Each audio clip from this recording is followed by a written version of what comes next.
మా latest videos కోసం మా ఈ తెలుగు న్యూస్ ఛానల్ సబ్స్క్రైబ్ చేసి గంట సింబల్ యాక్టివేట్ చేసుకోండి. ఈరోజే 144 సంవత్సరాలకు వచ్చిన మహాశివరాత్రి. ఈరోజు రాత్రి 12:45 లోపు అంటే లింగోద్భవ కాలం ముగిసేలోపు ఈ వీడియో చూస్తే చాలు, ఈ కథలు వింటే చాలు. పూజలు ఉపవాసాలు ఏమీ చేయకుండానే ఈశ్వరుడి అనుగ్రహం లభిస్తుంది. మీ సుడి తిరిగిపోతుంది. ఈరోజు ఈ కథలు వింటే మీ ఇంట్లో ఐశ్వర్య వర్షం కురుస్తుంది. జన్మ జన్మల పాపాలు పోయి కోటి జన్మల పుణ్యం వస్తుంది. శివుడి అనుగ్రహంతో కష్టాలన్నీ కూడా పోతాయి. రాజయోగం పడుతుంది. మట్టిని పట్టిన బంగారమా అన్నట్లుగా ఉంటుంది. మీకు అన్ని శుభాలే జరుగుతాయి. ఎంతో అదృష్టం ఉన్నవారు మాత్రమే ఈ వీడియోను చూడగలుగుతారు. ఎంతో పుణ్యం చేసుకున్న వారే ఈ కథలను వినగలుగుతారు. ముందుగా మహాశివరాత్రి రోజు తెలియక ఉపవాసం జాగరణ చేస్తే ఎటువంటి ఫలితం వస్తుందో తెలిపే ఈ పవిత్ర కథను వింటే శివలోకం ప్రాప్తిస్తుంది. కోటి జన్మల పుణ్యం వస్తుంది. అయితే కామెంట్ బాక్స్లో హర హర శంభో శంకర అని కామెంట్ చేయండి.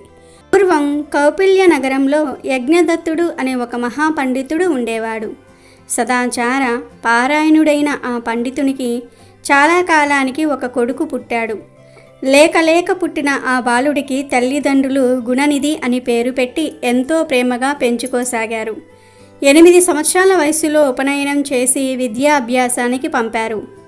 రాజకార్యాల్లో నిమగ్నమైన తండ్రి ఆ తర్వాత కుమారుని చదువు ఎలా సాగుతుందో పట్టించుకోలేదు. దానితో గుణనిధి దుష్ట సావాసం చేసి వ్యసనాలకు బానిస అయ్యాడు. స్నాన సంధ్యాదులు వదిలిపెట్టాడు. తల్లికి మాయమాటలు చెప్పి ఆమె నుండి సంపాదించిన డబ్బుతో జూదమాడేవాడు. తరువాత వేశ్యాలోలుడయ్యాడు. పనుల్లో మునిగిపోయిన యజ్ఞదత్తుడికి ఈ విషయాలేమీ తెలియవు. యజ్ఞదత్తుడు తీరిక వేళల్లో ఎప్పుడైనా కొడుకు గురించి భార్యను అడిగితే బాగా చదువుకుంటున్నాడని కొడుకు మీద ప్రేమతో ఆమె అబద్ధం చెప్పేది. తండ్రి పట్టించుకోకపోవటం వలన, తల్లి గారాబం చేయటం వలన గుణనిధి పూర్తిగా చెడిపోయాడు.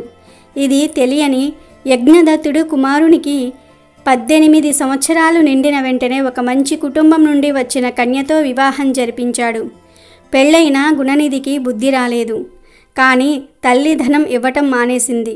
దానితో గుణనిధి తన ఇంటిలో ధనాన్ని దొంగిలించటం, విలువైన పట్టు వస్త్రాలు, వెండి పాత్రలు, ఖరీదైన వస్తువులు ఎవరికీ తెలియకుండా తీసుకుని వెళ్ళి జూదంలో ఓడిపోయినప్పుడు జూద గృహంలో గెలిచిన వారికివ్వటం అలవాటు చేసుకున్నాడు. తల్లి ఎంత బోధించినా గుణనిధి ప్రవర్తన మార్చుకోలేదు. ఒకరోజు యజ్ఞదత్తుడు స్నానానికి వెళ్తూ తన చేతి రత్నాల ఉంగరం జాగ్రత్త చెయ్యమని భార్యకు ఇచ్చాడు. ఆమె దానిని పడక గదిలో పెట్టింది. భార్యాభర్తలు ఉంగరం సంగతి మర్చిపోయారు.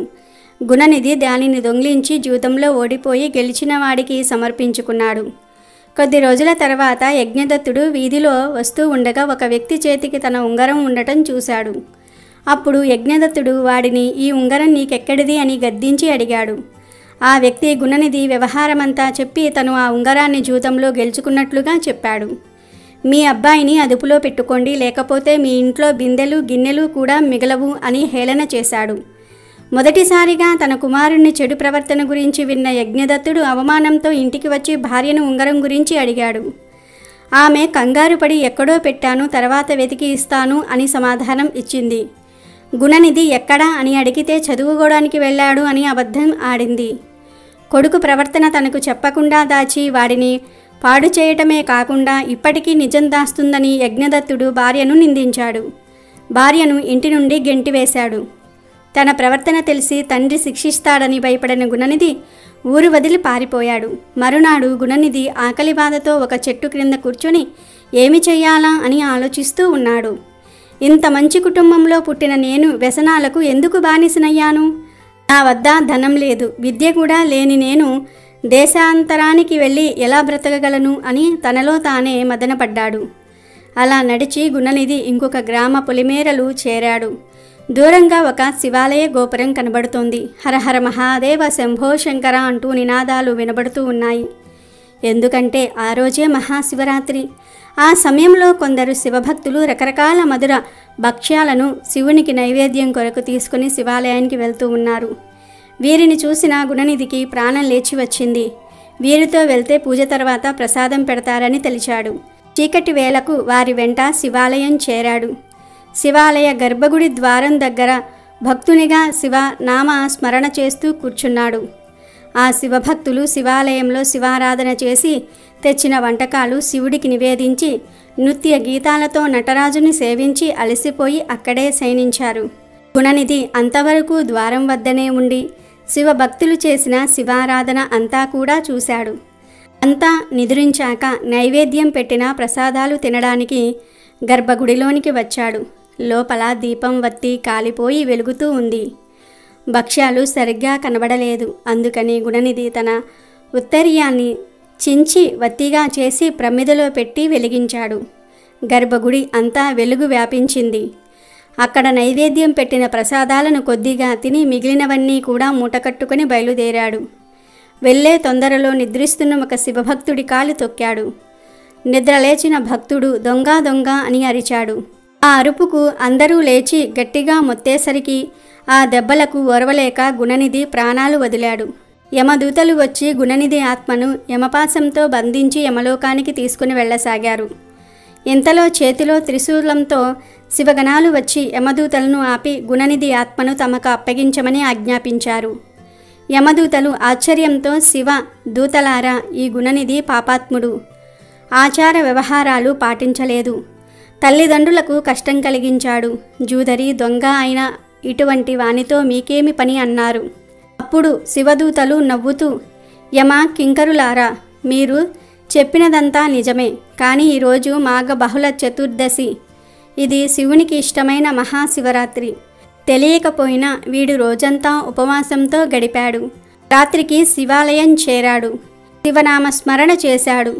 శివభక్తులు పాడిన శివకీర్తనలు విన్నాడు. గర్భగుడిలో దీపం వెలిగించాడు. శివలింగాన్ని దర్శించాడు. శివునికి నైవేద్యం పెట్టిన ప్రసాదం స్వీకరించాడు. దీని వలన శివరాత్రి చేసిన ఫలం లభించి వీడు చేసిన పాపాలన్నీ కూడా పటాపంచలయ్యాయి. వీనికి కైలాస ప్రాప్తి లభించింది అని చెప్పి గుణనిధి ఆత్మను తమతో కైలాసానికి తీసుకుపోయారు. యమదూతలు యమపురికి వెళ్ళి యమధర్మరాజుకు జరిగిందంతా కూడా వివరించారు. అప్పుడు యముడు యమకింకరులతో ఇలా చెప్పాడు, భటులారా, మీకు ధర్మ సూక్ష్మం వివరిస్తాను, జాగ్రత్తగా వినండి. మీరు శివభక్తుల జోలికి పోకండి. ఆ భస్మాన్ని నుదుట 3 నామాలుగా ధరించిన వారిని, నిలువెల్లా విభూది పూసుకున్న వారిని, రుద్రాక్షధారులను, జటాధారులను, చివరకు పొట్టకూటి కోసం శివుని వేషం వేసేవారిని కూడా యమలోకానికి తీసుకురాకండి అని హెచ్చరించాడు. యమదూతల నుండి పొందిన గుణనిధి సూక్ష్మ శరీరాన్ని శివదూతలు కైలాసం చేర్చారు. కొంతకాలం గడిచాక గుణనిధి అరిందముడు అనే కళింగరాజుకు దమనుడు అనే కుమారుడిగా జన్మించాడు. పూర్వజన్మ సుకృతం చేత చిన్నతనం నుండే దమనునికి శివభక్తి అలవడింది. అరిందముడి తరువాత దేశానికి రాజయ్యాడు. పూర్వజన్మలో శివరాత్రి నాడు శివుని ముందు దీపం వెలిగించటం వలన అతనికి పూర్వజన్మ సంగతులు గుర్తున్నాయి. ఆ సంస్కారం వల్ల దమనుడు మహాశివభక్తుడై నిత్యం శివపూజలు చేసేవాడు. ప్రతి మహాశివరాత్రి నాడు, అలాగే నెల నెలా వచ్చే మాస శివరాత్రి నాడు కూడా శివాలయాలన్నిటిల్లో కూడా దీపాలు వెలిగించే ఏర్పాట్లు చేయటం, దీపదానాలు చేయటం, శివ పూజలు జరిపించటం లాంటి ఎన్నో కార్యక్రమాలు చేసేవాడు. చాలా కాలం ప్రజారంజకంగా దేశాన్ని పాలించి పూర్ణ జీవితాన్ని అనుభవించి స్వర్గస్థుడయ్యాడు. గుణనిధి దమనుడనే కళింగరాజుగా పుట్టి నిత్యం శివారాధన చేయటము, శివాలయాల్లో లెక్క పెట్టలేనన్ని దీపాలను వెలిగించటము, దీపదానాలు చేయటం వలన మరుజన్మలో బ్రహ్మదేవుని మనుమడైన విక్ర వసువుకు కుమారుడిగా జన్మించాడు. విక్రవసుడి కుమారుడు కాబట్టి వైశ్రవణుడు అనే పేరుతో పిలిచేవారు. పూర్వజన్మలలో చేసిన పుణ్యం వలన అతనికి పూర్వజన్మ స్మృతి ఉంది. దానితో అతడు ఈ జన్మలో కూడా గొప్ప శివభక్తి అలవడింది. అతడు పవిత్రమైన కాశీనగరం వెళ్ళి గంగానది ఒడ్డున ఒక శివలింగాన్ని ప్రతిష్ఠించాడు. అక్కడ శివదీక్షతో కఠినమైన తపస్సు చేశాడు.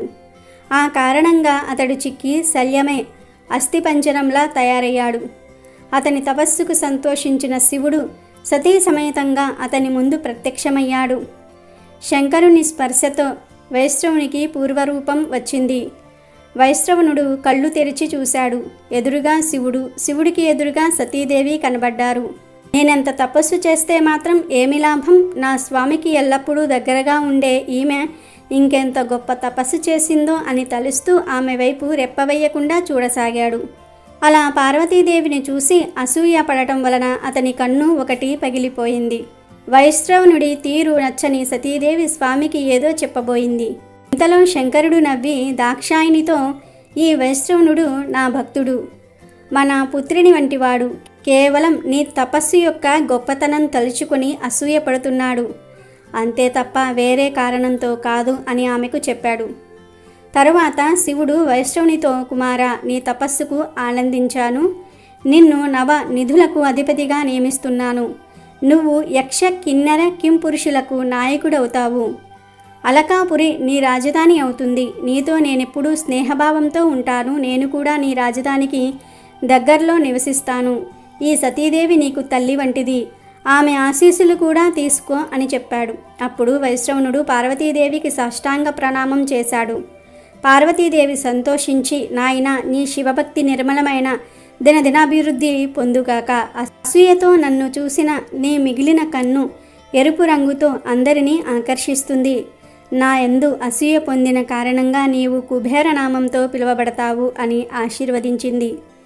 తన భక్తుడికి ఇచ్చిన వరం ప్రకారం అలకాపురి సమీపంలో కైలాస శిఖరంపై తమ నివాసం ఏర్పరచుకుని శివపార్వతులు రుద్రగణాలతో సహా తరలివచ్చారు. కాబట్టి గుణనిధి ఎంత చెడ్డవాడైనా సరే మహాశివరాత్రి రోజు తెలియక చేసిన ఉపవాస జాగరణల వలన ఈశ్వర అనుగ్రహం పొంది కుబేరుడిగా మారాడు. కాబట్టి పాపాత్ములను కూడా కుబేరునిగా మార్చే మహిమ శివరాత్రికి ఉందని ఈ కథ ద్వారా గ్రహించాలి. హిమానగరి అనే గ్రామంలో ధర్మనందనుడు అనే రైతు ఉండేవాడు. అతనికి చిన్న పొలం ఉంటే దానిలో పండిన ధాన్యంతో తన కుటుంబాన్ని పోషించేవాడు. అతనికి ఓ మంచి భార్య, 2 పిల్లలు ఉన్నారు. ధర్మనందుడు ఎంతో సాదాసీదా జీవితం గడిపేవాడు. భగవంతుని పట్ల పెద్దగా భక్తి ఉండేది కాదు. అతను నిత్యము కష్టపడి పనిచేసేవాడు. దేవుడి పేరు ఒక్కసారి కూడా తలుచుకునేవాడు కాదు. అతనికి దేవుడు ఉంటాడా అనే అనుమానం కూడా ఉండేది. ఒకరోజు గ్రామంలోని పండితులు మహాశివరాత్రి పర్వదినం దగ్గర పడుతుందని, శివుని పూజ చేయాలని ప్రజలకు తెలియజేశారు. ఈ రోజున ఉపవాసం ఉంటే శివుడి కృప కట్టుబట్టలుగా లభిస్తుంది అని చెప్పారు. ధర్మనందుడు మాత్రం ఆ మాటలను లైట్ తీసుకున్నాడు. ఉపవాసం వల్ల పొట్ట నిండదు, పూజల వల్ల ఏ లాభం రాదు అని అనుకున్నాడు. అదే రోజు సాయంత్రం ధర్మనందుడు పొలానికి వెళ్ళాడు. పనిచేస్తూ సమయం గమనించలేదు. చీకటి పడిపోయింది. ఊరికి తిరిగి వెళ్దామంటే మార్గమంతా ఘనమైన అరణ్యము, అంతా చీకటిగా ఉంది. ఆ సమయంలోనే వానచినుకులు కురవసాగాయి. దాంతో దారి కనిపించకుండా, నడిచే మార్గం తెలియకుండా తడుస్తూ ముందుకు పోయాడు ధర్మనందుడు. చివరికి ఒక పెద్ద చెట్టు దగ్గర ఆగి అక్కడే అర్ధరాత్రి వరకు ఉండాలని నిర్ణయించుకున్నాడు. అతనికి తెలియదు ఆ రోజు మహాశివరాత్రి. జంతువులు ఏమైనా వస్తాయనే భయంతో అతను ఆ చెట్టుపైకి ఎక్కి అక్కడే కూర్చున్నాడు. అది ఒక బిల్వ వృక్షం, అంటే మారేడు చెట్టు. వాన కురుస్తూ ఉండటంతో చెట్టు నుండి కొన్ని ఆకులు కింద పడిపోతూ ఉన్నాయి. కానీ ఆ చెట్టు కింద ఒక శివలింగం ఉండేది. అతనికి తెలియకుండానే చెట్టుపై కూర్చొని మళ్ళీ పైకి కదిలినప్పుడు బిల్వ దళాలు శివలింగం మీద పడ్డాయి. ఇంతలో వాతావరణం మరింత చల్లబడింది. ధర్మనందుడికి ఆకలి బాగా వేసింది. కానీ తినేందుకు ఏమీ లేదు. దాంతో అతనికి తెలియకుండానే ఆ రోజు మహాశివరాత్రి ఉపవాసం చేశాడు. కళ్ళు మూసుకొని తన శరీరాన్ని వెచ్చగా ఉంచుకునేందుకు చిన్న శివుడి పాట పాడటం ప్రారంభించాడు. అలా పాడటం వలన జాగరణ చేసిన ఫలితం వచ్చేసింది. అర్ధరాత్రి సమయంలో ఒక్కసారిగా ఆకాశంలో వెలుతురు మెరిసింది. ధర్మనందుడు భయంతో అటూ ఇటూ చూశాడు. ఒక్క క్షణం తర్వాత తన ఎదుట శివుడు ప్రత్యక్షమయ్యాడు. అతను ఆశ్చర్యంతో ఇది కళా నిజమా అని అనుకుంటూ ఉండగా శివుడు నవ్వుతూ మృదువైన స్వరంలో ఇలా మాట్లాడుతూ ఉన్నాడు. ధర్మనందుడా, నీకు తెలియకపోయినా నీవు మహాశివరాత్రి వ్రతం పాటించావు. అజ్ఞాన భక్తిని కూడా నేను అంగీకరించాను అన్నాడు. ధర్మనందుడు ఇంకా నమ్మలేక శివుడిని మళ్ళీ చూశాడు. ప్రభు, నేను పూజ చేయలేదు, నీ నామస్మరణ కూడా చేయలేదు. మరి మీరు నన్ను ఎందుకు ఆశీర్వదిస్తున్నారు అని అడిగాడు. ఆ మాటలు విన్న శివుడు నవ్వి, ధర్మనందన, నువ్వు తెలియకుండానే బిల్వదళాలు సమర్పించావు. రాత్రంతా నా నామస్మరణ చేశావు. ఇది మహాశివరాత్రి వ్రతం. ఈ వ్రతం చేసిన వారికి మోక్షం లభిస్తుందన్నది నిశ్చితమైనది అని ఆశీర్వదించాడు. ధర్మనందుడికి భయపడవలసిన అవసరం లేదని, తన భక్తి నిజంగా ఫలించిందని చెప్పాడు. మరుసటి రోజు ఉదయం ధర్మనందుడు తన ఇంటికి చేరుకున్నాడు. అతడి పొలం వైపు వెళ్ళినప్పుడు ఆశ్చర్యం కలిగింది. ఎందుకంటే అతని పొలమంతా కూడా నిండుగా పండ్లతో, తృణ ధాన్యాలతో నిండిపోయింది. ధర్మనందుడు కన్నీరు పెట్టుకుని ఇది శివుడు ఇచ్చిన వరం అని అర్థం చేసుకున్నాడు. ఆ రోజు నుంచి అతను మహాశివరాత్రిని అత్యంత భక్తి శ్రద్ధలతో ఆచరించటం ప్రారంభించాడు. తన కుటుంబంతో పాటు ఊరంతా శివుని పూజ చేయించేలాగా మార్చాడు. ఈ కథలోని నీతి ఏమిటి అంటే, భక్తికి అర్థం తెలుసుకోవటం అవసరం, కానీ నిజమైన భక్తికి మనసు శుద్ధి ఉండాలి. ఒకసారి కూడా శివుని పేరును నిస్వార్థంగా స్మరించిన ఆయన దయ సిద్ధించబడుతుంది. అలాగే ఈరోజు శివభక్తుల కథలను వింటే చాలు మీ జీవితం మారిపోతుంది. పరమేశ్వరుడి అనుగ్రహం కలుగుతుంది. 100% కుబేరులుగా మారుతారు. బెజ్జమహాదేవి ప్రతిరోజు శివుణ్ణి పూజిస్తూ ఉండేది. భక్తి గీతాలు పాడుతూ ఉండేది. ఒకరోజు పూజామందిరంలో శివుడి ప్రతిమను చూస్తున్న ఆమెకు ఒక విచిత్రమైన ఆలోచన కలిగింది. లోకంలోని వారందరికీ కూడా తల్లిదండ్రులు ఉన్నారు, కానీ శివుడికి తల్లి లేదేం? శివుడి పులి చర్మం కట్టుకుంటాడు, పాములను మెడలో వేసుకుంటాడు, శ్మశానంలో తిరుగుతూ ఉంటాడు, ఒంటికి బూడిద రాసుకుంటాడు. తల్లి ఉంటే ఇవన్నీ చూస్తూ ఊరుకుంటుందా? విషం తాగనిచ్చేదా?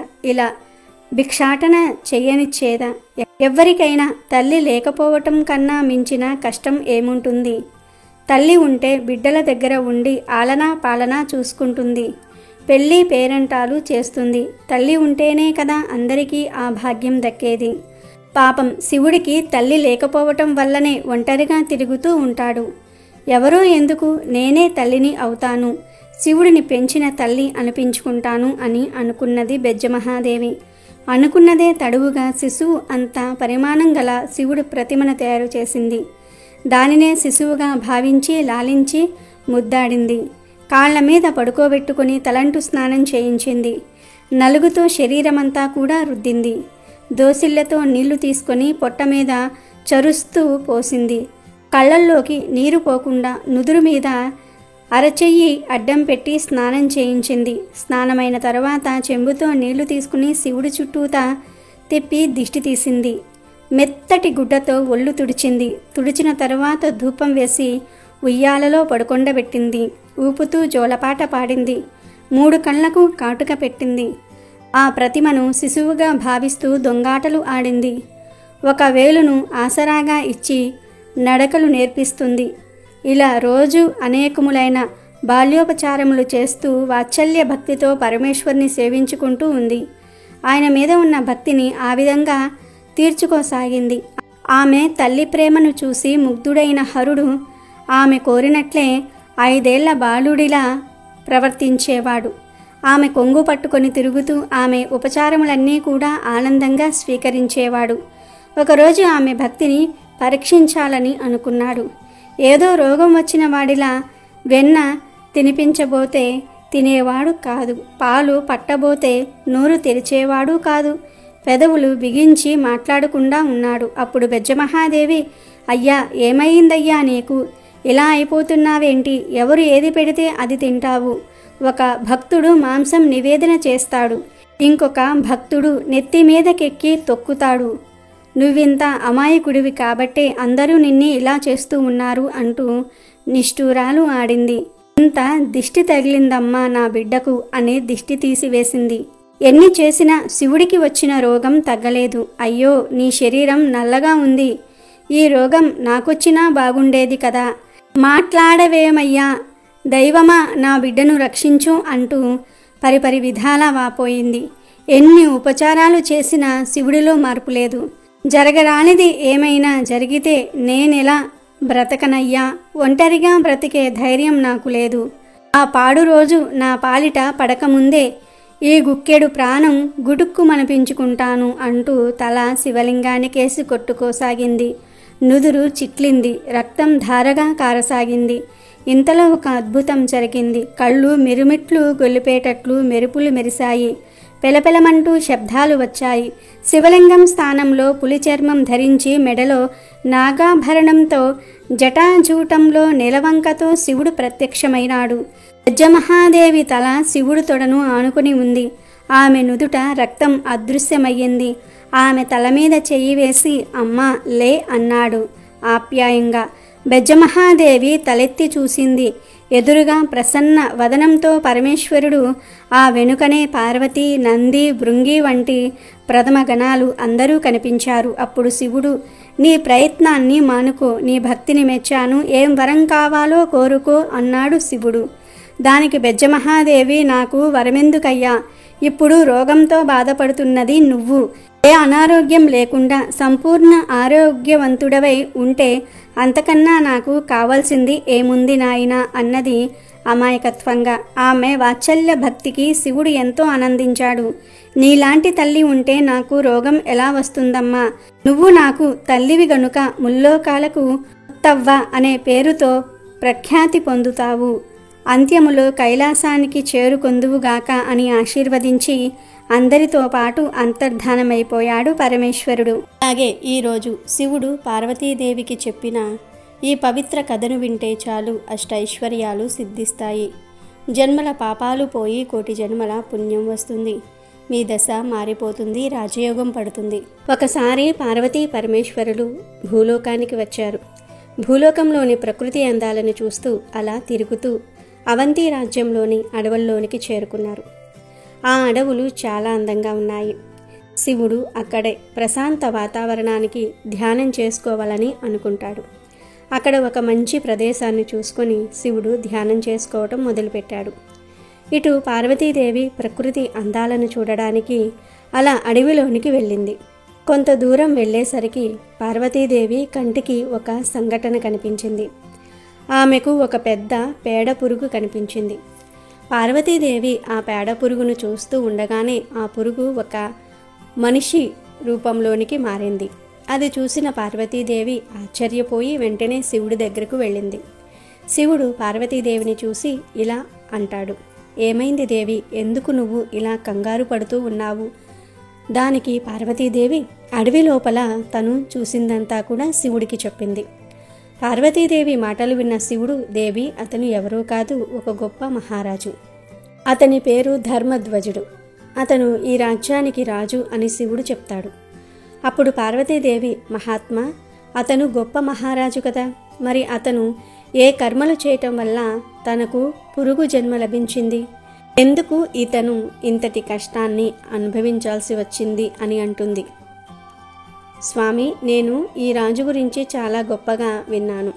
మరి ఎందుకు ఈ రాజుకి ఇలాంటి గతి పట్టింది అని అడుగుతుంది. అప్పుడు శివుడు, దేవి, ఆ రాజుకు ఈ గతి పట్టడానికి అతని స్వభావమే కారణం. అతను చేసిన ఒక దానం వల్ల అతనికి ఈ పురుగు యోనిలో జన్మ లభించింది. అలా ఎందుకు జరిగిందో నీకు పూర్తిగా చెప్తాను విను అని శివుడు పార్వతీదేవికి కథ చెప్పటం ప్రారంభించాడు. దేవి, ఈ ధర్మధ్వజుడు ఎంతో ధర్మంగా తన రాజ్యాన్ని పరిపాలిస్తూ ఉండేవాడు. అతని ఇంటి ముందుకు భిక్షం కోసం ఎవరైనా వస్తే వారికి కడుపు నిండా ఆహారం పెట్టేవాడు. ఈ రాజు ప్రతిరోజు ఎవరికైనా ఒక్కరికైనా సరే భోజనం పెట్టాకనే తాను భోజనం చేసేవాడు. రాజ్యం మొత్తం రాజు గురించి గొప్పగా మాట్లాడుకుంటుంది. రాజ్యంలోని ప్రజలందరికీ రాజు అంటే చాలా గౌరవం. ఆ రాజు చాలా దాన ధర్మాలు చేసేవాడు. ప్రతిరోజు ఏదో ఒకటి దానం చేస్తూనే ఉంటాడు. అయితే ఆ రాజు ఒక నియమం పెట్టుకున్నాడు. అది ఏమిటి అంటే అతను ఉదయం 9 గంటల నుండి సాయంత్రం సూర్యుడు అస్తమించే వరకు మాత్రమే దానం చేసేవాడు. సూర్యుడు అస్తమించిన తర్వాత ఒకవేళ ఎవరైనా వస్తే వారికి మరుసటి రోజు రమ్మని చెప్పేవాడు. రాజు యొక్క దాన గుణం గురించి తెలిసిన వారంతా ఏ చిన్న కష్టం వచ్చినా రాజు వద్దకు వచ్చి ధనం తీసుకుని వెళ్ళేవారు. రాజు యొక్క గొప్పతనం ఆ రాజ్యం చుట్టూ ప్రక్కల వారికి ప్రజలకి కూడా తెలిసింది. సూర్యాస్తమయం అయితే రాజు దానం చేయడని తెలిసి పక్క ఊరి గ్రామ ప్రజలు కూడా ఉదయాన్నే రాజు ఇంటి వద్ద వేచి చూస్తూ ఉండేవారు. దానం చేసేటప్పుడు రాజు చేతికి ఎంత ధనం వస్తే అంత ధనం దానం చేసేవాడు. ధనం తీసుకున్న వారు రాజును ఎంతో గొప్పగా పొగిడేవారు. అదే రాజ్యంలో ఒక అడవి చివరిలో బ్రాహ్మణ దంపతులు నివసిస్తూ ఉన్నారు. ఆ బ్రాహ్మణుడు తపోశక్తి సంపన్నుడు, బుద్ధిమంతుడు, వేదాలను చదివిన గొప్ప వ్యక్తి. తను అతనికి వచ్చిన దాంట్లోనే తిని సంతోషంగా ఉండేవాడు. ఆ బ్రాహ్మణుడు చాలా పేదవాడు, కష్టపడి పనిచేసేవాడే తప్ప ఇతరుల వల్ల భిక్షను అడిగేవాడు కాదు. ఒకరోజు బ్రాహ్మణుడి భార్య బ్రాహ్మణుడితో, దేశంలోని రాజు చాలా గొప్పవారు, దాన ధర్మాలు చేస్తూ ఉన్నాడు. అతని ఇంటి ముందుకు ఎవరు వెళ్ళినా కాదనకుండా దానం చేస్తాడు. డబ్బు, బంగారము ఇలా ఏదైనా దానం చేస్తాడు. అందరూ మహారాజు వద్దకు వెళ్ళి దానం తెచ్చుకుంటూ ఉన్నారు. అందుకే మీరు కూడా వెళ్ళి మహారాజు వద్ద దానం అడిగి దానం తీసుకురండి అని అంటుంది. నా భార్య మాటలు విన్న బ్రాహ్మణుడు, చూడు, నా సగం జీవితం ముగిసిపోయింది. ఇక మిగిలిన ఈ జీవితాన్ని కూడా ఇలాగే గడిపేస్తాను. కానీ నేను ఎవరి ముందు చెయ్యి చాచి భిక్ష అడగను అని అంటాడు. అప్పుడు అతని భార్య, మీరు ఒక బ్రాహ్మణుడు కాబట్టి మీరు ఎవరినైనా దానం అడగవచ్చు, అలాగే దానం తీసుకోవచ్చు. మహారాజు దానం ఇస్తే మీకు తీసుకోవడానికి ఏమిటి ఇబ్బంది అని అడుగుతుంది. బ్రాహ్మణుడు అతని భార్యకు నచ్చచెప్పే ప్రయత్నం చేసినా అతని భార్య బ్రాహ్మణుడి మాటలు వినటం లేదు. ఇక చివరికి బ్రాహ్మణుడు, సరే, నేను రాజు వద్దకు వెళ్తాను. రాజు ఏది ఇస్తే దానినే ఇంటికి తీసుకువస్తాను. కానీ ఇదే చివరిసారి, మళ్ళీ నువ్వు నన్ను రాజు వద్దకు వెళ్ళమని చెప్పకూడదు అని అంటాడు. దానికి బ్రాహ్మణుడు భార్య ఆనందంతో సరే అంటుంది. ఇక మరుసటి రోజు ఉదయం బ్రాహ్మణుడు రాజు వద్దకు బయలుదేరాడు. రాజ్యానికి వెళ్ళేసరికి సాయంత్రం అయ్యింది. ఇటు మహారాజు కూడా దానం చేసే సమయం ముగిసింది. ఆ రోజు వచ్చిన వారందరూ కూడా దానం తీసుకుని వెళ్ళిపోయారు.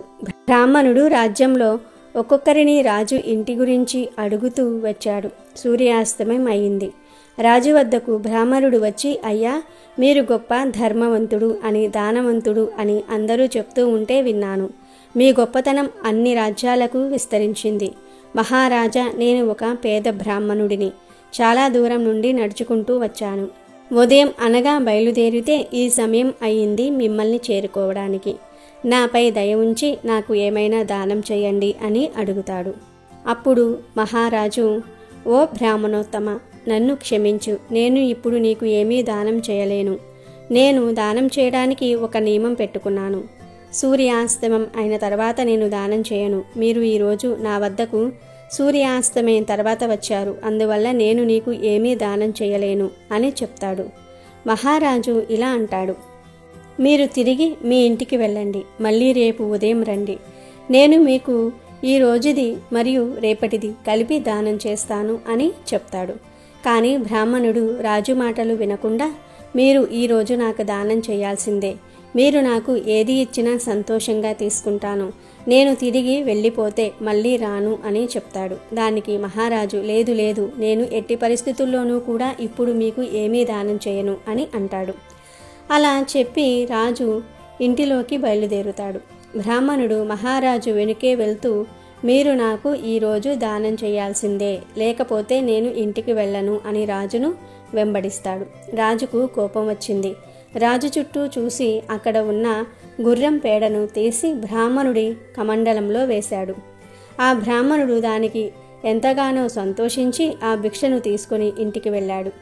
అక్కడ బ్రాహ్మణుడి భార్య తన భర్త చాలా బంగారు నాణేలను తీసుకువస్తాడని ఎదురు చూస్తూ ఉంది. బ్రాహ్మణుడు ఇంటికి చేరుకున్నాడు. బ్రాహ్మణుడిని చూసి ఆమె ఇలా అంటుంది, ఏమండి, రాజుగారు మీకు ఏం ఇచ్చారు, నాకు చూపించండి అని అంటుంది. దానికి బ్రాహ్మణుడు, కంగారు ఎందుకు, నేను నీకు ఏం తెచ్చానో చూపిస్తాను, కానీ ముందు నువ్వు ఒక చిన్న పని చేయాలి అని అంటాడు. దానికి ఆమె ఏం చెయ్యాలో చెప్పండి అని అంటుంది. బ్రాహ్మణుడు తన భార్యకు ఇంటి ముందు ఆవు పేడతో అలికి ముగ్గు వేసి ముగ్గు మధ్యలో దీపం పెట్టమని చెప్తాడు. బ్రాహ్మణుడి భార్య అలాగే చేస్తుంది. ఇక బ్రాహ్మణుడి భార్య ఆనందంతో, నాకు చూపించండి, రాజుగారు మీకు ఏం ఇచ్చారో అని అడుగుతుంది. బ్రాహ్మణుడు తన కమండలాన్ని తన భార్యకు ఇచ్చాడు. ఆమె ఆ కమండలంలో ఉన్న పేడను చూసి, ఇదేంటి, మీరు ఈ పేడను తీసుకుని వచ్చారు, మీరు రాజు వద్దకు వెళ్ళలేదా అని అడుగుతుంది. బ్రాహ్మణుడు, నేను రాజు వద్దకే వెళ్ళాను, రాజు నాకు పేడను ఇచ్చారు అని చెప్తాడు. అది విని ఆమె, ఎక్కడో ఏదో తప్పు జరిగింది, మీరు మళ్ళీ రాజు వద్దకు వెళ్ళి దానం అడగండి అని అంటుంది. అప్పుడు ఆ బ్రాహ్మణుడు, నేను నీకు ముందే చెప్పాను, నేను రాజు దగ్గరకు ఒక్కసారే వెళ్తాను, రాజు ఏది ఇస్తే అదే తీసుకువస్తాను అని చెప్పాను. నేను చెప్పింది చెప్పినట్లుగా చేస్తాను. ఇక నన్ను మళ్ళీ రాజు దగ్గరకు వెళ్ళమని చెప్పకు అని అంటాడు. అప్పటి నుంచి ఆ బ్రాహ్మణుడు ఏదో విధంగా కాలం గడిపేస్తూ ఉన్నాడు. రాజుగారు తనకు ఇచ్చిన ఆ పేడను ఇంటి బయట ఒక మూలన పెట్టాడు. ఇలా చాలా కాలం గడుస్తుంది. కానీ ఆ పేడ రోజురోజుకు పెరిగి ఒక కుప్పలాగా తయారైంది. అది చూసిన బ్రాహ్మణుడి భార్య అతనితో, మహాత్మా, మన ఇంటి ముందు పెట్టిన ఆ పేడ పెరిగిపోయింది, మనం ఏం చేద్దాం అని అడుగుతుంది.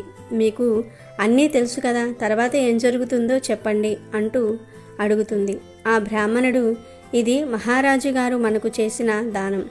ఈ దాన ఫలితాన్ని అతనే అనుభవించాల్సి ఉంటుంది. ఎవరైనా సరే ఇతరులకు ఉపయోగపడేవి దానం చేస్తే దాని యొక్క పుణ్యఫలం ఎలాగైతే పెరుగుతుందో, దానం చేసిన వస్తువు ఇతరులకు ఏమాత్రం పనిచేయకపోతే దానం చేసిన పుణ్యఫలం రాకపోగా అతడికి పాపం తగులుతుంది. మహారాజు మనకు పేడను దానం చేశాడు. పేడ మనకు ఏమాత్రం ఉపయోగపడదు. రాజుగారు ఈ పేడను మనకు దానం చేయటం వల్ల అతని యొక్క పాపం ఇలా పెద్ద కుప్పలాగా మారింది. ఈ పాపాన్ని మహారాజు గారు అనుభవించాల్సిందే అని చెప్పి అక్కడి నుండి వెళ్ళిపోయాడు. ఇలా మరికొంతకాలం గడిచింది. ఒకరోజు రాజుగారు వేట కోసం అడవిలోనికి వస్తాడు. రాజుగారు అడవి మొత్తం తిరిగినా అతనికి ఏ జంతువు కనబడలేదు. రాజనీతి ప్రకారం రాజు వేట కోసం వెళ్ళాక ఖచ్చితంగా ఏదో ఒక జంతువును చంపాల్సిందే. అయితే సూర్యాస్తమయం అవుతుంది. సూర్యాస్తమయం అయిన తర్వాత జంతువులను వేటాడకూడదు. ఏ జంతువును వేటాడకపోతే రాజ్యంలోనికి వెళ్ళకూడదు. కాబట్టి రాజు ఆ రోజు రాత్రికి అడవిలోనే గడపాలని నిర్ణయించుకున్నాడు. అలా అడవిలో తిరుగుతూ ఉండగా అతనుకు ఆ బ్రాహ్మణుడి ఇల్లు కనిపించింది. రాజు ఆ బ్రాహ్మణుడి దగ్గరకు వెళ్ళి, నన్ను ఈరోజు రాత్రికి ఇక్కడ ఉండనివ్వండి అని అడుగుతాడు. బ్రాహ్మణుడు రాజును గుర్తుపట్టలేదు. మహారాజు కూడా ఆ బ్రాహ్మణుడిని గుర్తుపట్టలేదు.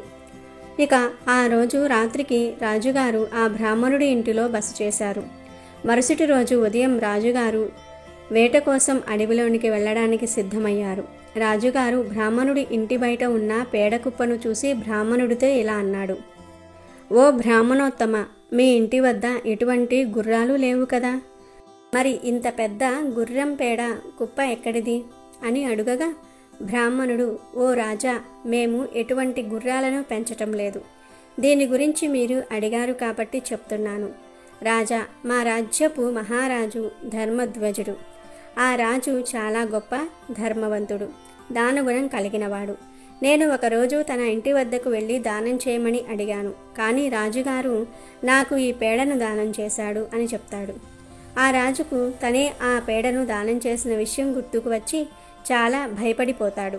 మరి బ్రాహ్మణోత్తమ, రాజుగారు నీకు కొంచెం పేడను ఇస్తే అది ఇంత కుప్పగా ఎలా మారింది అని అడుగుతాడు. దానికి బ్రాహ్మణుడు నవ్వి, రాజా, నాకు ధర్మధ్వజ రాజుగారు కొంచెం పేడనే దానం చేశారు. కానీ ఈ పేడ నాకు ఏమాత్రం ఉపయోగపడదు.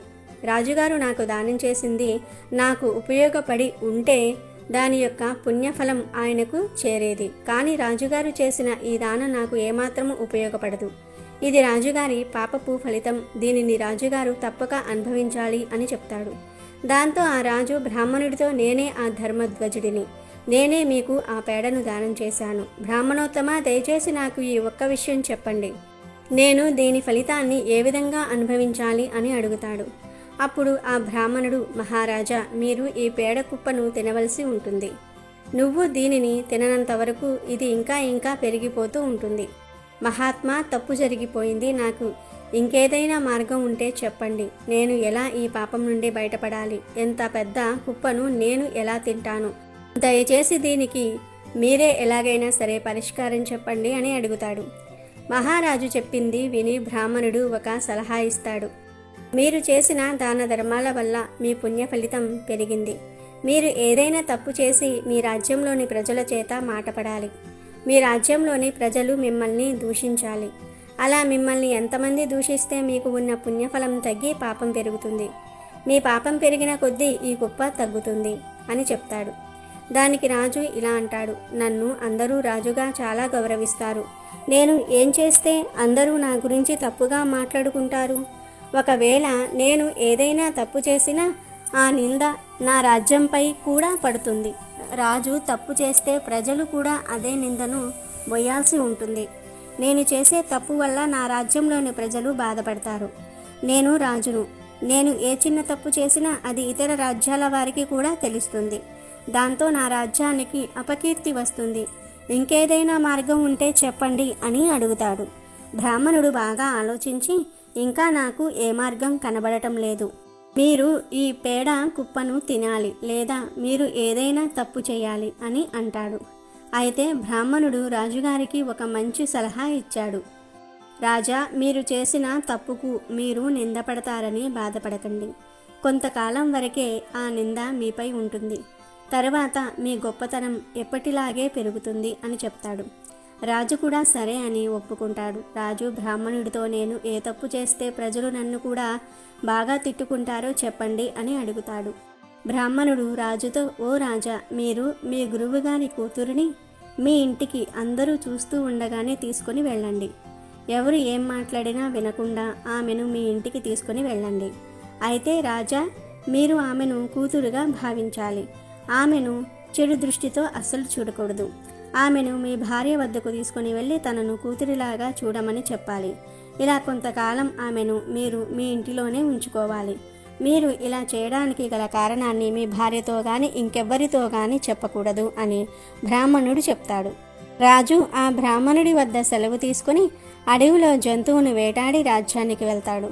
మరుసటి రోజు రాజుగారు తన గురువు ఇంటికి వెళ్తాడు. రాజుగారు తన ఇంటికి రావటంతో ఆ గురువుగారు ఎంతో సంతోషించి అతిథి సత్కారాలు చేస్తారు. రాజుగారిని గురువుగారు తన ఇంటికి రావడానికి గల కారణం ఏమిటి అని అడుగుతాడు. రాజు గురువుతో, మీ కూతురిని ఒక్కసారి బయటకు రమ్మని చెప్పండి అని అంటాడు. గురువు తన కూతుర్ని పిలువగా ఆమె వస్తుంది. వెంటనే రాజుగారు ఆమె చెయ్యి పట్టుకొని తన ఇంటికి తీసుకుని వెళ్తూ ఉంటాడు. అది చూసిన గురువుగారు గట్టిగా అరుస్తూ రాజు వెంటే వెళ్తాడు.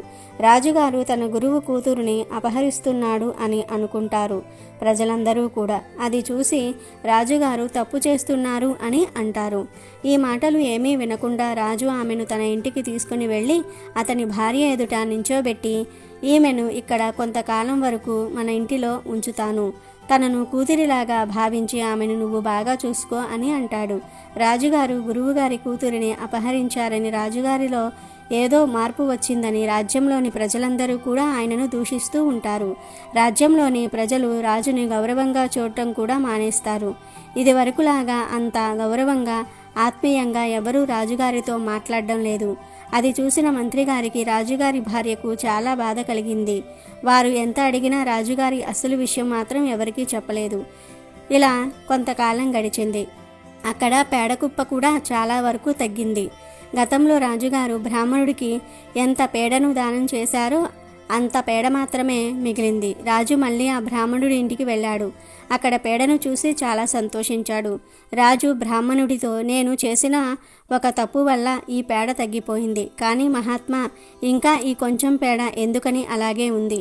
ఇది కూడా అయిపోవాలంటే నేను ఏం చేయాలో చెప్పండి అని అడిగాడు. దానికి బ్రాహ్మణుడు, రాజా, మీరు ఈ పేడను నాకు దానం చేశారు. దీనిని ఇప్పుడు కాకపోయినా మీరు ఇతర జన్మలో అయినా సరే దీనిని తినాలి అని అంటాడు. రాజుగారు దానికి ఒప్పుకొని, నేను ఈ మనిషి రూపంలో ఈ పేడను తినలేను కాబట్టి ఈ తపోశక్తితో నన్ను ఒక పేడ పురుగుగా మార్చండి అని అంటాడు. బ్రాహ్మణుడు, నాకు ఇంకా అంతటి శక్తి రాలేదు నాయనా, నువ్వు చనిపోయి ఏదో ఒక పురుగు యోనిలో పుట్టి ఈ పేడను తింటావు అని చెప్తాడు. రాజుగారు, ఇది నా పాపఫలం. నేను ఎన్ని జన్మల తర్వాత పురుగులాగా పుడతానో నాకు తెలియదు. అంతకాలం నేను ఈ పాపాన్ని మొయ్యలేను అని అంటాడు. బ్రాహ్మణుడు, మీరు అంతలాగా దిగులు చెందకండి. మీరు ఈ జన్మలో చనిపోయిన తర్వాత పురుగు యోనిలోనే పుడతారు. అలా పుట్టిన మీరు ఈ పేడను తింటారు. ఈ పేడ మొత్తం తిన్నాక మీరు మనిషిలా మారి పుణ్యలోకాలకు చేరుకుంటారు అని చెప్తాడు. అది విని రాజు బ్రాహ్మణుడికి తన పాపం నుండి విముక్తి కలగడానికి మార్గం చూపించినందుకు ధన్యవాదాలు చెప్పి తిరిగి తన రాజ్యానికి చేరుకున్నాడు. రాజు తన భార్యను, గురువు కూతురుని వెంట పెట్టుకుని గురువు ఇంటికి వెళ్ళారు. రాజును చూసిన గురువుకి కోపం విపరీతంగా వచ్చింది. ఇంతలో అతని కూతురు, మీరు రాజుగారిని తప్పుగా అర్థం చేసుకున్నారు. రాజుగారు నన్ను తన ఇంటిలో సొంత కూతురిలాగా చూసుకున్నారు అని చెప్పింది. అసలు అలా చేయడానికి గల కారణం ఏమిటో చెప్పమని రాజు భార్య అతని గురువు అడుగగా జరిగిందంతా కూడా చెప్తాడు. ఇది మనలో ఉండాల్సిన రహస్యం. దీని గురించి ఎవరికీ చెప్పకండి. కొంతకాలం తర్వాత ప్రజలు నిజం తెలుసుకుంటారు అని చెప్తాడు. రాజు భార్య అక్కడి నుండి వెళ్ళిపోతారు. కొంతకాలం తర్వాత రాజుగారు చనిపోతారు. రాజు మరణ వార్త విన్న ప్రజలు చాలా బాధపడతారు. రాజు తన గురువు కూతురిని తీసుకుని వెళ్ళడానికి ఏదో కారణం ఉంటుందని ప్రజలు అప్పటికే నమ్ముతారు.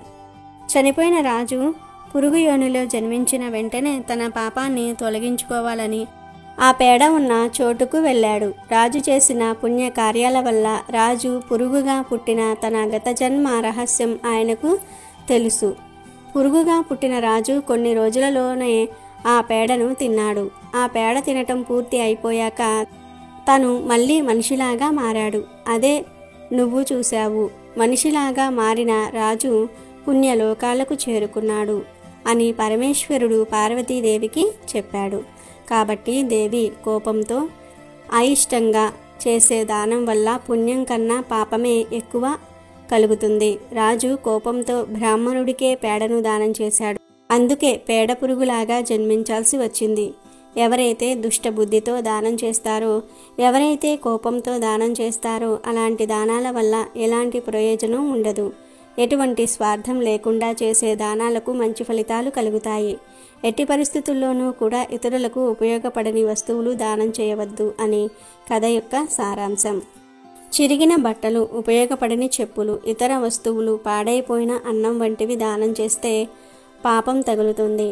ఆ పాపం పోగొట్టుకోవడానికి మీరు ఎన్ని జన్మలైనా ఎత్తాల్సి వస్తుంది. ఈ కథ విని చాలామంది అస్సలు దానం చేయకపోతే ఎటువంటి పాపం తగలదు కదా అని అనుకుంటూ ఉంటారు. మనిషిగా పుట్టిన తర్వాత ఇతరులకు ఎంతో కొంత సహాయం చేయాలి. అది దానం రూపంలో కావచ్చు, మాట సాయం కూడా కావచ్చు. దానం వల్ల మనకు పరమాత్మ అనుగ్రహం లభిస్తుంది. మన జీవితంలో చిన్న దానం చేసిన 1,000,000 రెట్ల పుణ్యం ఫలం కలుగుతుంది. అయితే అది ఇతరులకు ఉపయోగపడేలాగా ఉంటేనే మాత్రమే మనకి పుణ్యఫలం కలుగుతుంది. మరి తెలుసుకున్నారు కదా, ఎలాంటి వస్తువులు దానం చేయాలో, ఎలాంటి వస్తువులను దానం చేయకూడదు. అలాగే మీరు దానం చేసేటప్పుడు మీ బుద్ధి, మనస్సు ఎలా ఉండాలో కూడా చెప్పటం జరిగింది. కాబట్టి దానం విషయంలో ఈ నియమాలను పాటించి శుభ ఫలితాలను పొందండి. శుభ ఫలితాలతో పాటు దాన ఫలాన్ని కూడా పొందండి. దానం చేయటం వలన ఆ పరమేశ్వరుడి అనుగ్రహంతో పాటు అష్టైశ్వర్యాలు, భోగభాగ్యాలు కూడా కలుగుతాయి. అలాగే శివరాత్రి రోజు శివుడు పార్వతీదేవికి చెప్పిన ఈ శివరాత్రి మహత్యం తెలిపే కథను వింటే జీవితంలో కష్టాలనేవి మీ దరి చేరవు, గొప్ప స్థాయికి వస్తారు. ఒకనాడు కైలాస పర్వత శిఖరముపై పార్వతీ పరమేశ్వర్లు సుఖాసీనులై ఉండగా పార్వతి శివునితో అన్ని వ్రతములలోనూ ఉత్తమమగు వ్రతమును, భక్తి ముక్తి ప్రదాయకమైన దానిని తెలుపుమని కోరుకున్నది. అప్పుడు శివుడు శివరాత్రి వ్రతమును, దాని విశేషాలను తెలియజేశాడు. దీనిని మాఘ బహుళ చతుర్దశి నాడు ఆచరించాలని, తెలిసి గాని తెలియక గాని ఒక్కమారు చేసినను యముని నుండి తప్పించుకొని ముక్తి పొందుతారని దాని వృత్తాంతసారము ఈ కథ రూపంలో వివరించెను. ఒకప్పుడు ఒక పర్వత ప్రాంతమున హింసా వృత్తి కల బోయేవాడు ఒకడు ఉండేవాడు. అతడు ప్రతి ఉదయం కూడా అడవికి వేటకు వెళ్ళి సాయంత్రం ఏదైనా మృగమును చంపి తెచ్చుకొని కుటుంబాన్ని పోషించేవాడు. కానీ ఒకనాటి ఉదయమున బయలుదేరి వెళ్ళి అడవంతా కూడా తిరిగిన ఒక్క మృగము కూడా దొరకలేదు. ఆ రోజు చీకటి పడుతూ ఉన్న ఉత్త చేతులతో ఇంటికి వెళ్ళడానికి మనస్కరించక వెనుతిరిగెను. దారిలో అతనికి ఒక తటాకము కనిపించెను. ఏవైనా మృగాలు నీరు త్రాగుట కోసం అచ్చటికి తప్పకుండా వస్తాయని వేచి ఉండి వాటిని చంపవచ్చునని ఆలోచించి దగ్గరనున్న ఒక చెట్టెక్కి తన చూపులకు అడ్డముగా ఉన్న ఆకులను, కాయలను విరిచి కింద పడవేయసాగాను. చలికి శివశివాయని వణుకుచూ విల్లు వెక్కిపెట్టి మృగాల కోసం వేచియుండెను. మొదటి జామున ఒక పెంటిలేడి నీరు త్రాగుటకు అక్కడకు వచ్చెను. వ్యాధుడు దానిపై బాణము విడవబోగా లేడి భయపడక, వ్యాధుడా నన్ను చంపకుము అని మనుష్య వాక్యులతో మాట్లాడెను. వ్యాధుడు ఆశ్చర్యపడి, మనుషుల వలె మాట్లాడుతూ ఉన్నావు, నీ సంగతి తెలుపుమని కోరుకున్నెను. దానికి జింక, నేను పూర్వజన్మమున రంభయను అప్సరసను, హిరణ్యాక్షుడను రాక్షసరాజును ప్రేమించి శివుణ్ణి పూజించట మరిచితిని. దానికి రుద్రుడు కోపించి, కామాంతురమైన నీవు నీ ప్రియుడును జింకలుగా 12 ఏళ్లు గడిపి ఒక ఆదుడు బాణముతో చంపనుండగా శాప విముక్తులవుతారని సెలవిచ్చెను. నేను గర్భిణిని, అవధ్యను గనుక నన్ను వదులుము. మరొక పెంటి జింక ఇచ్చటికి వచ్చును, అది బాగుగా బలిసి ఉన్నది, కావున దానిని చంపుము. లేనిచో నేను వసతికి వెళ్ళి ప్రసవించి శిశువును బంధువులకు అప్పగించి తిరిగి వస్తాను అని అతన్ని ఒప్పించి వెళ్ళిపోయింది. 2వ జాము గడిచెను. మరొక జింక కనిపించెను. వ్యాధుడు సంతోషించి విల్లెక్కు పెట్టి బాణము విడవబోగా అది చూసిన జింక భయపడి మానవ వాక్కులతో, ఓ వ్యాధుడా, నేను విరహముతో కృషించి ఉన్నాను, నాలో మేధో మాంసములు లేవు, నేను మరణించినా నీ కుటుంబానికి సరిపోను. ఇక్కడికి అత్యంత స్థూలమైన మగజింక ఒకటి వస్తుంది, దానిని చంపుము, కానిచో నేనే తిరిగి వస్తాను అనెను.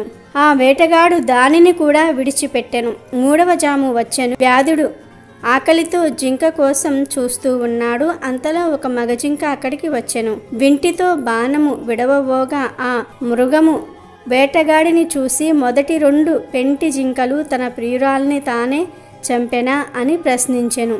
అందుకు వ్యాధుడు ఆశ్చర్యపడి, 2 పెంటి జింకలు మరలి వచ్చుటకు ప్రతిజ్ఞ చేసి వెళ్ళినవి నిన్ను నాకు ఆహారముగా పంపుతాయని చెప్పాయని అన్నాడు. ఆ మాట విని, నేను ఉదయాన్నే మీ ఇంటికి వచ్చెదను, నా భార్య ఋతుమతి, ఆమెతో గడిపి బంధుమిత్రుల అనుజ్ఞ పొంది మరలా వస్తాను అని ప్రమాణములు చేసి వెళ్ళెను. ఇట్లు 4 జాములు గడిచి సూర్యోదయ సమయంలో వ్యాధుడు జింకల కొరకు ఎదురు చూస్తూ ఉండెను. కొంతసేపటికి ఆ 4 జింకలను వచ్చి, నన్ను మొదట చంపుము, నన్నే మొదట చంపుమని అనుచు వ్యాధుని ఎదుట మోకరిల్లెను. అతడు మృగముల సత్యనిష్టకు ఆశ్చర్యపడెను. వానిని చంపుటకు అతని మనస్సు ఒప్పుకోలేదు. తన హింసా వృత్తిపై జుగుప్స కలిగెను. ఓ మృగములారా, మీ నివాసములకు వెళ్ళుము, నాకు మాంసము అక్కరలేదు. మృగములను బెదిరించుట, బంధించుట, చంపుట పాపము. కుటుంబము కొరకు ఇక నేనెప్పుడూ కూడా పాపము చెయ్యను. ధర్మముకు దయ మూలము, దమయము సత్యఫలము. నీవు నాకు గురువు, ఉపదేష్టవు, కుటుంబ సమేతముగా నువ్వు వెళ్ళుము. నేనిక సత్యధర్మమును ఆశ్రయించి అస్త్రములను వదిలి పెట్టుదును అని చెప్పి ధనుర్బాణములను పారవేసి మృగములకు నమస్కారం చేసుకొని ప్రదక్షిణమాచరించి నమస్కరించెను. అంతలో ఆకాశమున దేవ దుంతుబటులు మ్రోగెను. పుష్పక సృష్టి కురిసెను. దేవదూతలు మనోహారమగు విమానమును తెచ్చి ఇట్లనిరి, ఓ మహానుభావ, శివరాత్రి ప్రభావమున నీ పాతకము క్షీణించినది, ఉపవాసము జాగరణము జరిపితివి, తెలియకయే యమమునను పూజించితివి. నీవెక్కినది బిల్వ వృక్షము, దాని క్రింద స్వయంభూ లింగమొకటి గుబురులో మరుగుపడి ఉన్నది. నీవు తెలియకయే బిల్వపత్రములు త్రుంచివేసి శివలింగాన్ని పూజించితివి. సశరీరముగా స్వర్గమునకు వెళ్ళుము. మృగరాజా, నీవు సకుటుంబముగా నక్షత్ర పదము పొందుము అన్నారు. ఈ కథ వినిపించిన పిదప పరమేశ్వరుడు పార్వతితో ఇట్లనెను, దేవి, ఆ మృగ కుటుంబమే ఆకాశమున కనిపించు మృగశిర నక్షత్రము. 3 నక్షత్రములలో ముందున్న 2 జింక పిల్లలు, వెనుకనున్న 3వది మృగి. ఈ 3టిని మృగశీర్షమందురు. దాని వెనుక నుండు నక్షత్రములలో ఉజ్వలమైనది లుబ్ధక నక్షత్రం. ప్రాచీన కాలంలో ఒక నగరంలో ఒక సేటు మరియు అతని భార్య ఉండేవారు. ఈ దంపతులకు దేనికి లోటు ఉండేది కాదు. ఆ నగరంలో అధిక ధనవంతులు ఎవరైనా ఉన్నారు అంటే అది ఈ సేటు మరియు సేటు భార్యనే. ఆ నగరంలో అందరికన్నా ఆస్తులు ఎక్కువ ఉన్నవారు ఈ దంపతులు. కానీ వీరికి ఎంత ఆస్తి ఉన్నా వీరు ఇతరులకు ఏమీ ఇచ్చేవారు కాదు. దాన ధర్మాలు వంటివి కూడా చేసేవారు కాదు. పుణ్యకార్యాలు, దైవ కార్యాలు కానీ చేసేవారు కాదు. వారి జీవితంలో ఎప్పుడూ కూడా కనీసం ఒక్క మనిషి కడుపు నిండా అన్నం పెట్టింది కూడా లేదు. ఒకరి ఆకలిని తీర్చింది లేదు. ఇలాంటి ఈ దంపతులకు సంతానం కూడా లేదు. ఆ సేటు ఇంటి దగ్గరలో ఒక చెట్టు ఉండేది. ఆ చెట్టుపై ఒక పక్షి కుటుంబం నివసిస్తూ ఉండేది. ఆ పక్షికి 2 చిన్న పిల్లలు ఉన్నాయి. పక్షి రోజు నగరంలోనికి ఆహారం కోసం వెళ్తూ ఉండేది. అక్కడక్కడ పడిన ధాన్యాలను, గింజలను తీసుకుని తన గూటికి చేరుకునేది. వాటితో పిల్లల ఆహారాన్ని తీర్చేది. పక్షి రోజు నగరంలోనికి వెళ్ళి ఆహారం సేకరించే క్రమంలోనే సేటు ఉన్న ఇంటికి కూడా వెళ్ళేది. కానీ అక్కడ ఆ పక్షికి ఒక్క గింజ కూడా దొరికేది కాదు. పక్షి తన మనసులో ఎలా అనుకుంటూ ఉండేది, పూర్తి నగరంలో పెద్ద ఇల్లు ఈ సేటుదే. సేటు చాలా ధనవంతుడు, కానీ ఇతను ఎటువంటి దానాలు చేయటం లేదు. కనీసం ఎవరికి భిక్ష కూడా వెయ్యటం లేదు. ఏ జీవ జంతువులకు కూడా ఇతను సహాయం చేయటం లేదు. పక్షులకు ధాన్యం కూడా వెయ్యటం లేదు. ఈ సేటు చాలా పిసినారి అని అనుకుంది. ఒకరోజు ఆ పక్షి తన గూడు నుండి బయలుదేరి ఆ సేటు ఇంటి వద్ద వాలింది. అదే సమయంలో ఆ సేటు మరియు అతని భార్య ఇలా మాట్లాడుకుంటూ ఉన్నారు. సేటు భార్య సేటుతో ఇలా అంటుంది, ఏవండి, మన దగ్గర చాలా ధనం ఉంది, అన్ని సంపదలు ఉన్నాయి. పూర్తి నగరంలో మనమే ధనవంతులం. మనకు తినడానికి తిండి ఉంది. మనకు తిండికి డబ్బుకు ఎటువంటి లోటు లేదు. ఈ ధనాన్ని మనం ఏం చేసుకుంటాం? మనకు వారసుడు కూడా లేడు. ఈ ధనాన్ని తినేవారు ఎవ్వరూ లేరని భర్తను అడిగేసరికి దానికి సేటు ఇలా అన్నాడు, ఇందులో మనం చేసేది ఏముంది? మన తలరాత అలా ఉంది. మన తలరాతలో పుత్రప్రాప్తి లేదు. ఎప్పటి వరకు మనం జీవించి ఉంటామో అప్పటి వరకు ఈ ధాన్యాన్ని తింటాము. అలానే ఎవరి తలరాతలో అయితే ఈ సంపాదనను తినాలి అని ఉంటుందో తర్వాత ఆ సంపదలను వారు తింటారు. ఈ విధంగా ఆ దంపతులు మాట్లాడుకునేది ఆ పక్షి వింటూ ఉంటుంది. వారి మాటలు విన్నాక పక్షి అక్కడి నుండి వెళ్ళిపోతుంది. తన ఆహారాన్ని సేకరించుకొని తిరిగి మళ్ళీ గూటికి వెళ్తుంది. కానీ ప్రతిరోజు ఆ పక్షి సేటు ఇంటికి వెళ్ళి ఆ దంపతులు ఏం మాట్లాడుకుంటున్నారో వినేది. ఆ పక్షి చాలా మంచి స్వభావం కలిగి ఉండేది. దాని మనసు చాలా దయతో నిండి ఉండేది. ఆ సేటు భార్య కూడా ఆ పక్షిని చూస్తూ ఉండేది. ఆ సేటు భార్యకు ఆ పక్షి బాగా నచ్చింది. సేటుకు తెలియకుండా కొన్ని గింజలను దాచి ఆ పక్షికి ఆహారం వేసేది. ఆ పక్షి ఆ ఆహారాన్ని తింటూ ఉండేది. ఒకరోజు పక్షి మనసులో ఇలా అనుకుంటుంది, సేటు భార్య చాలా మంచిది, నాకు ప్రతిరోజు ధాన్యాన్ని కూడా వేస్తుంది. కానీ వారింటిలో పుత్రులు లేరు. ఏం చేయాలి? నేనేం చేస్తే ఆ సేటు భార్యకు పుత్రులు పుడతారు? ఒక స్త్రీ ఎప్పటి వరకు తల్లి కాకుండా ఉంటుంది? స్త్రీ ఒక తల్లి అయినప్పుడే తన యొక్క జీవితం పరిపూర్ణం అవుతుంది. ఒక ఆడదాని బాధ ఇంకొక ఆడదానికే అర్థమవుతుంది. ఇలా అనుకుంటూ ఆ సేటు భార్యను తలుచుకుంటూ ఎంతో బాధపడుతూ ఉండేది. నేను వీళ్ల కోసం ఏం చెయ్యగలను అని తనలో తానే మదనపడిపోతూ ఉండేది.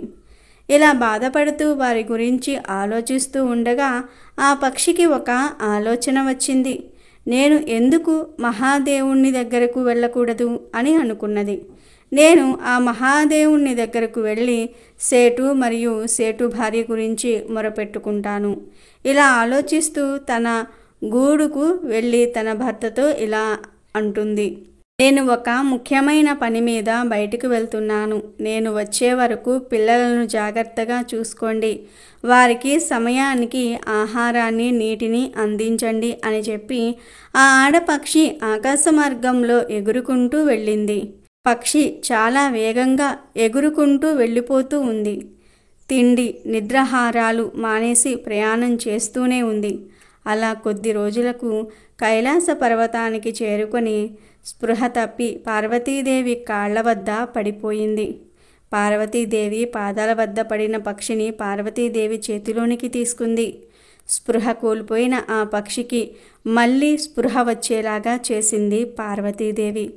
తర్వాత పార్వతీదేవి ఆ పక్షితో ఇలా అంటుంది, ఓ పక్షి, నీవు ఎక్కడ నుండి వచ్చావు? నీవు ఎందుకు చాలా కంగారు పడుతూ ఉన్నావు? దానికి పక్షి ఇలా అంది, అమ్మా పార్వతీదేవి, నేను చాలా బాధలో ఉన్నాను. నేను చాలా దూరం నుండి వచ్చాను.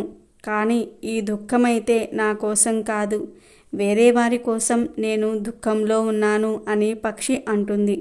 దానికి పార్వతీదేవి ఇలా అడుగుతుంది, చూడు పక్షి, నువ్వు విషయం ఏమిటో నాకు అర్థమయ్యేలాగా చెప్పు. అసలు విషయం ఏమిటి, వివరంగా చెప్పు అని అడుగగా పక్షి ఇలా అంటుంది. అమ్మ పార్వతీదేవి, నేను నివసించే నగరంలో ఒక సేటు మరియు అతని భార్య నివసిస్తూ ఉన్నారు. వారికి పుత్రులు లేరు. ఆ సేటు భార్య చాలా మంచిది. ఆమెకు ఒక పుత్రుణ్ణి ఇవ్వండి అని పార్వతీదేవిని పక్షి అడిగింది. ఆ మాట చెప్పి ఆ పక్షి మళ్ళీ స్పృహ కోల్పోయింది. పార్వతీదేవి మళ్ళీ ఆ పక్షిని స్పృహలోనికి తేవడానికి బాగా కష్టపడింది.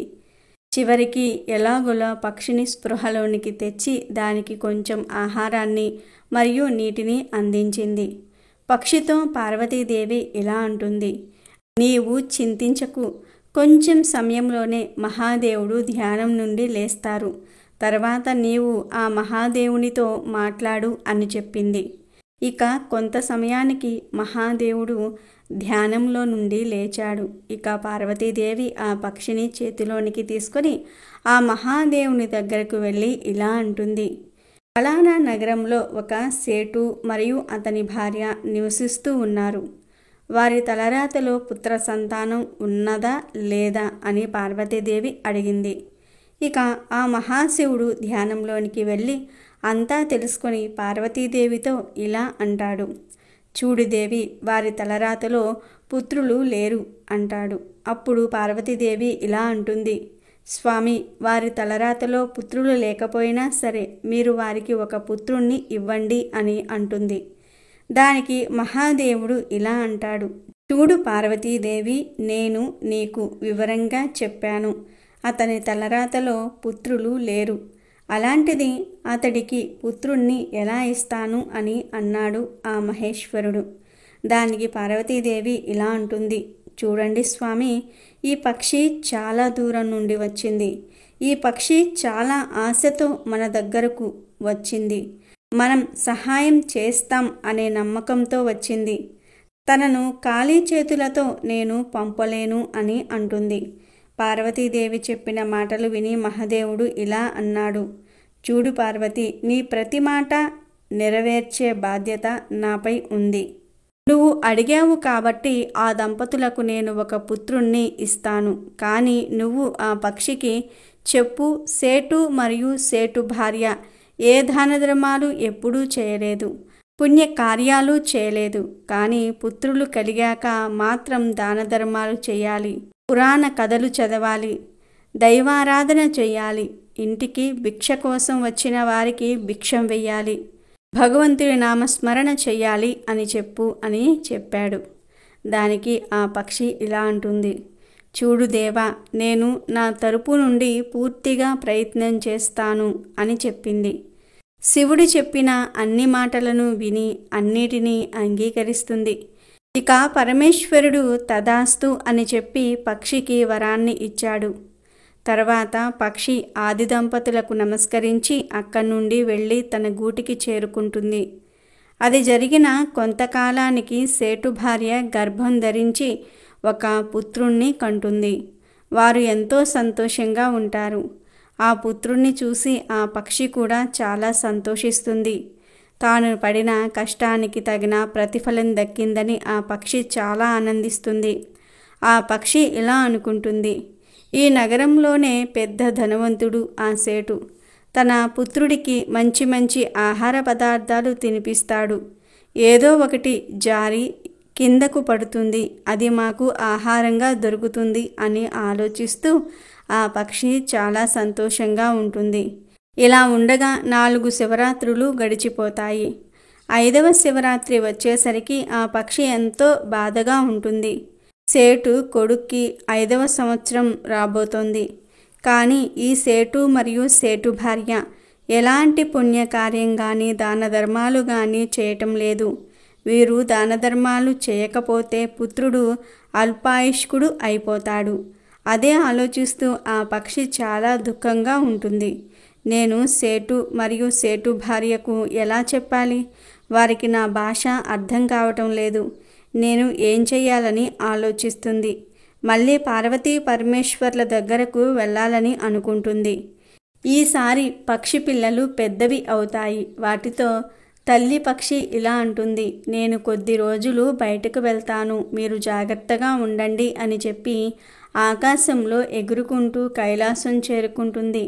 పార్వతీదేవి కాళ్లపై పడింది. పార్వతీదేవి పక్షిని చేతిలోనికి తీసుకుని ఇలా అంటుంది, చూడు పక్షి, నువ్వు ఏదైతే అడిగావో, ఎలా జరగాలి అని నువ్వు అనుకున్నావో అలాగే జరిగింది కదా, మళ్ళీ ఎందుకు ఇంత దూరం వచ్చావు అని అడిగింది. దానికి పక్షి ఇలా అంది, తల్లి, నేను సేటు మరియు సేటు భార్యను సన్మార్గంలోనికి తీసుకురావటంలో విఫలమయ్యాను. వారిని ధర్మ మార్గంలోనికి నేను పంపించలేకపోయాను. ఆ దంపతులు ఇదివరకు ఎలా ఉన్నారో పుత్రుడు జన్మించాక కూడా అలానే ఉన్నారు. ఏ దానధర్మాలు చేయటం లేదు అని పక్షి బాధపడుతూ చెప్పింది. దానికి పరమశివుడు ఇలా అన్నాడు, చూడు పక్షి, వాళ్ళు ఇలానే ఉంటే వారి పుత్రుడు అల్పాయుష్కుడు అవుతాడు అని చెప్పాడు. ఆ మాట విని ఆ పక్షి పార్వతీదేవి పాదాలపై పడి తలను కొట్టుకోవటం ప్రారంభించింది. అమ్మా పార్వతీదేవి, అలా జరగడానికి వీలు లేదు. వాళ్ళ పుత్రుడు దీర్ఘాయుష్మంతుడు అవ్వాలి. పక్షికి అర్థమైంది. ఏమైనా కావాలంటే పార్వతీదేవి పాదాలపై పడితే అమ్మవారి కోరికను పరమేశ్వరుడు ఖచ్చితంగా నెరవేరుస్తాడు అని అర్థమైపోయింది. అలా పక్షి పార్వతీదేవి పాదాలపై పడి తన తలను కొట్టుకోవటం మొదలుపెట్టింది. మళ్ళీ పార్వతీదేవి ఆ పక్షిని చేతిలోనికి తీసుకొని, పక్షి, నువ్వు శాంతంగా ఉండు, నేను పరమేశ్వరుడితో మాట్లాడతాను అంటుంది. చూడు తల్లి, నేను నా సాయశక్తులా ప్రయత్నం చేశాను. నా భాష వారికి అర్థం కావటం లేదు. నా మాటలను వారు పట్టించుకోవటం లేదు. దానికి నేను ఏమి చెయ్యను తల్లి అని అంటుంది. మీరు మరియు మహాశివుడు అక్కడికి వెళ్ళి సేటు మరియు సేటు భార్యను సన్మార్గంలోనికి తీసుకురండి అని కోరింది. దానికి పార్వతీ పరమేశ్వర్లు ఇలా అన్నారు, సరే పక్షి, అలానే చేస్తాము. మేము చాలా తొందరలోనే సేటు మరియు సేటు భార్య ఇంటికి వస్తాము అని అనగానే పక్షి నమస్కరించి తిరిగి తన గూటికి వెళ్ళింది. ఇక పార్వతీ పరమేశ్వర్లు సాధు రూపాలలో సేటువారి ఇంటికి వెళ్ళి ఇలా అన్నారు, మీరు ఇప్పుడు మాకు భోజనం పెట్టకపోయినట్లయితే మీరు చాలా కష్టాలను అనుభవించవలసి వస్తుంది అని చెప్పాడు. అప్పుడు సేటు భార్య వారిద్దరికీ నమస్కరించి ఇలా అంటుంది, మీరు మాకు ఏ శాపాన్ని ఇవ్వకండి, మీకు తప్పకుండా భోజనం పెడతాము. ఆ విధంగా ఆ దంపతులిద్దరూ సాధురూపంలో వచ్చిన పార్వతీ పరమేశ్వర్లకు ఆహారం పెడతారు. ఆ ఇంటిలో ఉన్న బాబు అటూ ఇటూ తిరుగుతూ వీళ్లకు తీపి పదార్థాలను తీసుకొచ్చి ఇచ్చాడు. ఆ పిల్లవాడిని చూసి పార్వతీదేవి చాలా సంతోషించింది. భోజనం పూర్తయిన తర్వాత సాధురూపంలో ఉన్న పార్వతీ పరమేశ్వర్లు ఇంటి నుండి బయటకు వచ్చి ఆ దంపతులతో ఇలా అన్నారు, మీ ఇద్దరూ చాలా జాగ్రత్తగా వినండి. మీరు తప్పులైతే చాలానే చేశారు. ఇప్పటికీ తప్పులను చేస్తూనే ఉన్నారు. మీరు ఈ విధంగా ఉంటే మీ పుత్రుడికి ఆపద రానున్నది. మీ పుత్రుడు చాలా తొందరలోనే ఈ లోకం నుండి వెళ్ళిపోతాడు. ఇక ఆ మాటలు విన్న సేటు మరియు సేటు భార్య సాధు రూపంలో ఉన్న పార్వతీ పరమేశ్వర్ల పాదాలపై పడ్డారు. స్వామి, ఏదైనా మార్గం చెప్పండి, మేము ఏం చేయాలి? చాలా సంవత్సరాల తర్వాత మాకు ఒక పుత్రుడు జన్మించాడు. ఆ పుత్రుడిని మేము కోల్పోవాలని అనుకోవటం లేదు అని అన్నారు. దానికి పరమేశ్వరుడు ఇలా అంటాడు, లేవండి, ధ్యాస పెట్టి వినండి. ఈ రోజు నుండి మీరు గుమ్మంలోకి ఎవరు వచ్చినా సరే వారిని ఖాళీ చేతులతో పంపించకండి. వాళ్లకు దాన ధర్మాలు చేయండి. అవసరంలో ఉన్నవారికి సహాయం చేయండి. మూగ జీవాలకు ఆహారం పెట్టండి.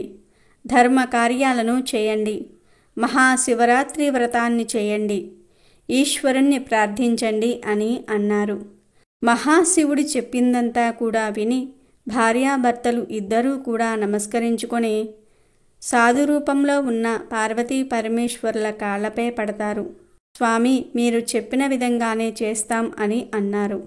అప్పుడు సాధురూపంలో ఉన్న పరమేశ్వరుడు ఇలా అన్నాడు, నిజానికి మీ తలరాతలో పుత్రుడు లేడు. ఒక పక్షి యొక్క కష్టం వల్ల మీకు సంతానం కలిగింది. ఆ పక్షి ఎక్కడి నుండో కైలాస పర్వతం దగ్గరకు వచ్చింది. పరమేశ్వరుణ్ణి వేడుకుంది. ఆ పక్షి యొక్క కష్టం వల్ల మీ ఇంటిలో ఒక అందమైన పుత్రుడు ఆడుకుంటున్నాడు అనేసరికి అది విని సేటు మరియు సేటు భార్య ఇలా అడుగుతున్నారు, స్వామి ఆ పక్షి ఎవరు అని అడిగారు. అప్పుడు ఆ పక్షి అక్కడికి వచ్చింది. సాధురూపంలో ఉన్న పార్వతీ పరమేశ్వర్లకు నమస్కరిస్తుంది. పార్వతీ పరమేశ్వర్లు సేటు ఇంటికి వచ్చిన రోజే మహాశివరాత్రి. ఆ సేటు ఇంటిలో పార్వతీ పరమేశ్వర్లు నిజరూప దర్శనం చేశారు. సేటు మరియు సేటు భార్యకు దర్శనం ఇచ్చారు. ఆ పక్షి యొక్క శివరాత్రి సంపూర్ణం అయ్యింది. చాలా ఆనందంతో సంతోషంతో ఆ దంపతులు శివరాత్రి పండుగను జరుపుకుంటారు. మహాశివరాత్రి వ్రతాన్ని చేస్తారు. ఆ పక్షి కూడా శివరాత్రి వ్రతాన్ని చేస్తుంది. మహాశివుణ్ణి కూడా దర్శించుకుని వారు ఎంతో సంతోషించారు. ఎవరైతే మహాశివరాత్రి వ్రతాన్ని చేస్తారో వారికి ఆ మహాశివుని కృప ఎల్లప్పుడూ కూడా ఉంటుంది. కాబట్టి ఈరోజు రాత్రి లింగోద్భవ కాలం ముగిసేలోపు ఈ వీడియో చూస్తే చాలు. పూజలు ఉపవాసాలు ఏమీ చేయకుండానే ఈశ్వరుడి అనుగ్రహం లభిస్తుంది. మీ సుడి తిరిగిపోతుంది. ఈరోజు ఈ కథలు వింటే మీ ఇంట్లో ఐశ్వర్య వర్షం కురుస్తుంది. జన్మ జన్మల పాపాలు పోయి కోటి జన్మల పుణ్యం వస్తుంది. శివుడి అనుగ్రహంతో కష్టాలన్నీ కూడా పోతాయి. రాజయోగం పడుతుంది. మట్టిని పట్టిన బంగారమా అన్నట్లుగా ఉంటుంది. మీకు అన్ని శుభాలే జరుగుతాయి. ఎంతో అదృష్టం ఉన్నవారు మాత్రమే ఈ వీడియోను చూడగలుగుతారు. ఎంతో పుణ్యం చేసుకున్న వారే ఈ కథలను వినగలుగుతారు. అమెజాన్లో బెస్ట్ డిస్కౌంట్స్ కోసం వీడియో డిస్క్రిప్షన్లో లింకు ఉంది, చూడండి. అలాగే మా టెలిగ్రామ్ ఛానల్ సబ్స్క్రైబ్ చేసుకోండి.